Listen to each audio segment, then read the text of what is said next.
മക്കളെ ഈ രീതിയിൽ ഒരു ക്വസ്റ്റ്യൻ നിങ്ങൾക്ക് നാളത്തെ ചോദ്യം പോലെ പ്രതീക്ഷിക്കാം. ഇതുപോലെ സൈഡ് തന്നുകൊണ്ട് നിങ്ങളോട് ചോദിക്കുന്ന ചോദ്യം എങ്ങനെ ആയിരിക്കും? ഈ ഗ്രീൻ ഷെയ്ഡ് ചെയ്ത ഭാഗത്തിന്റെ ഏരിയ അഥവാ പരപ്പളവ് എത്ര? മക്കളെ ഇതുപോലെ ഏത് ക്വസ്റ്റ്യൻ വന്നാൽ നിങ്ങൾ ശ്രദ്ധിക്കേണ്ടത് ഏറ്റവും വലിയ ഷേപ്പ് ഏതാ നോക്കുക. ആ ഷേപ്പ് മറ്റാരുമല്ല, അത് സ്ക്വയർ ആണ്. അപ്പൊ ഏറ്റവും വലിയ ഷേപ്പിൽ നിന്നും ഈ കാണുന്ന സർക്കിൾ അങ്ങ് കുറച്ചാൽ നമുക്ക് എന്ത് കിട്ടും? ഈ കാണുന്ന പരപ്പളവ് കിട്ടും. സോ സ്ക്വയറിന്റെ ഏരിയ എന്ന് പറഞ്ഞാൽ എ സ്ക്വയർ ആണ്. സ്ക്വയറിന്റെ ഏരിയ എന്ന് പറഞ്ഞാൽ സൈഡ് ഇൻറ്റു സൈഡ് മൈനസ് സർക്കിളിന്റെ ഏരിയ എന്ന് പറഞ്ഞാൽ പൈ ആർ സ്ക്വയർ ആണ്. സോ ഇതാണ് നമ്മൾ യൂസ് ചെയ്യേണ്ട ഇക്വേഷൻ. അപ്പൊ ഇവിടെ സ്ക്വയർ ആണുള്ളത്, സ്ക്വയറിന്റെ ഏരിയ ആണ് വലുത്. അപ്പൊ അതിൽ നിന്നും ഈ സർക്കിൾ കുറച്ചാൽ മതി.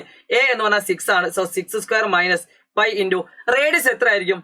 ഈ കാണുന്ന സർക്കിളിന്റെ ഡയമീറ്റർ എന്ന് പറഞ്ഞാൽ 6 തന്നെയാണ്. So radius is equal to 3 ആണ്. So pi into 3 square.